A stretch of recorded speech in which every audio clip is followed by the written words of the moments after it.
안녕하세요. 오늘은 성경 사무엘상 19장을 한번 자세히 들여다보겠습니다. 사울 왕이 다윗을 없애려는 그 시도가 점점 더 거세지는 그런 상황인데요. 이야기가 참 충격적으로 시작해요. 사울이 자기 아들 요나단 그리고 모든 신하에게 다윗을 죽이라고 그냥 대놓고 명령을 내립니다. 근데 뭐 잘 아시다시피 요나단은 다윗하고 정말 친한 친구였잖아요. 그렇죠. 여기서 이제 요나단이 어떤 선택을 하는지가 중요하죠. 그 딜레마 속에서 그의 용기가 빛을 발합니다. 단순히 뭐 다윗한테 조심해라 경고만 하는 수준이 아니고요. 아버지 사울 앞에 가서 어떻게 보면 목숨 걸고 다윗을 변호하는 거죠. 다윗이 얼마나 충성스러웠냐, 골리앗 이긴 공도 있지 않냐 이러면서요. 결국에는 사울한테서 다윗을 해치지 않겠다는 약속까지 받아내요. 이건 그냥 우정 이상이죠. 정의를 위한 행동이었다고 볼 수 있습니다. 아, 정말 대단한 용기네요. 근데 안타깝게도 이 평화가 정말 잠깐이었어요. 다윗이 또 블레셋하고 싸워서 큰 공을 세우니까 사울의 그 질투심이 다시 확 올라오는 거죠. 성경 표현을 보면 이때 여호와께서 부리시는 악령이 사울에게 강하게 임했다. 이렇게 나오는데 결국 또 수금 타는 다윗에게 창을 던져버립니다. 네, 그 여호와께서 부리시는 악령이라는 표현 이게 좀 단순하게 그냥 악마 뭐 이런 개념이라기보다는요. 성경에서는 종종 이게 하나님의 주권 아래서 허용된 어떤 심판의 도구일 수도 있고요. 아니면 그 사람의 깊은 내적 고통이나 관계의 파탄 이런 걸 상징하기도 하거든요. 그러니까 사울의 영적, 정신적 상태가 이미 굉장히 불안정했다는 거를 보여주는 거죠.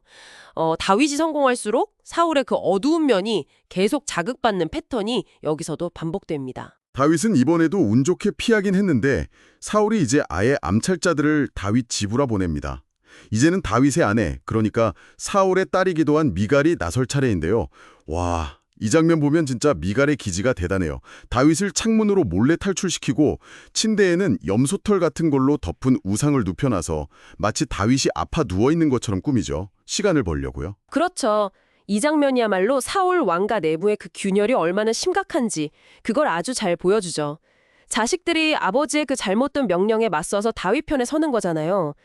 물론 나중에 미갈이 잡혀와서는 다윗이 날 협박해서 어쩔 수 없었다고 거짓말을 하긴 합니다만 이건 또 그만큼 상황이 얼마나 위험했는지를 보여주는 거겠죠. 정말 살아남기 위한 선택이었을 거예요. 결국 다윗은 라마에 있는 사무엘 선지자에게로 피신합니다. 라마 중에서도 나요시라는 곳인데요. 거기가 이제 사무엘과 선지자 생도들이 모여 사는 공동체 같은 곳이었던 것 같아요. 근데 사울의 추격이 여기서 멈추질 않아요. 자, 여기서부터 진짜 이야기가 좀 예측 불가능한 방향으로 흘러갑니다. 아마 들으시면 이게 진짜 있었던 일이라고 하실 수도 있어요. 사울이 다윗 잡으려고 라마 나요스로 군사들을 보내요. 근데 첫 번째로 간 군사들이 사무엘이랑 거기서 예언하고 있는 선지자 무리를 보더니 갑자기 자기들도 하나님의 영에 사로잡혀서 예언을 하기 시작하는 거예요. 임무는 까맣게 잊어버리고요. 사울이 그래서 두 번째, 세 번째 다른 부대를 또 보내거든요. 근데 결과가 똑같았어요. 오는 쪽쪽 다 예언만 하고 있는 거죠. 정말 놀라운 장면이죠. 이건 뭐 명백한 신적인 개입이라고 봐야겠죠.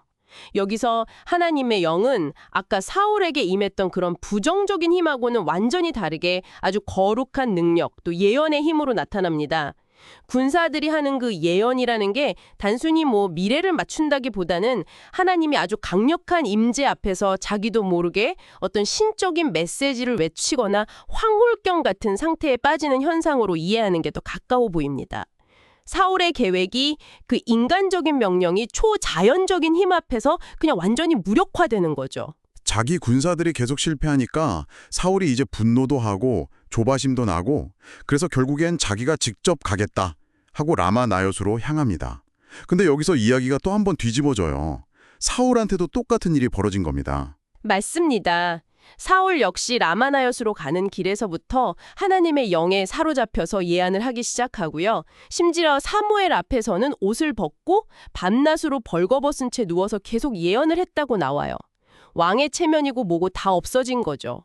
이 사건 때문에 사울도 선지자 중에 있느냐라는 속담이 생겨났다고 성경은 기록하고 있습니다. 아주 유명한 구절이죠. 와, 정말 상상하기 힘든 광경인데요. 그럼 그 족담, 사울도 선지자 중에 있느냐? 이게 어떤 의미를 담고 있는 걸까요? 이게 표면적으로는 뭐 저 사람이 저기 낄 사람이 아닌데 약간 이런 느낌으로 쓰일 수도 있지만 이 사건의 맥락에서 보면 훨씬 더 깊은 뜻이 있죠. 바로 아무리 왕이라도 그 권세가 대단하다 해도 하나님의 그 압도적인 영적 능력 앞에서는 아무것도 아니라는 것. 그리고 하나님의 역사는 인간의 신분이나 계획 같은 걸 그냥 초월해서 정말 예측 불가능하게 임한다는 걸 보여주는 당시 사람들의 인식이 담긴 말이라고 할 수 있겠습니다. 자, 이 모든 이야기들을 쭉 놓고 보면 사무엘상 19장은 그냥 단순한 도망 이야기가 아니네요. 가족 안에서 시험받는 충성심, 또 인간적인 지혜와 도움, 그리고 무엇보다 인간의 모든 계획을 뒤엎는 아주 강력하고 예측 불가능한 신적인 보호, 신적인 개입, 이런 것들이 막 얽혀있는 아주 드라마틱한 장입니다. 그렇습니다. 다윗이 보면 요나단이나 미갈 이런 인간적인 도움도 받지만 정말 결정적인 순간에는 사울의 그 집요한 살해조차 무력화시키는 하나님의 직접적인 간섭을 통해서 보호받는 것을 보게 되죠.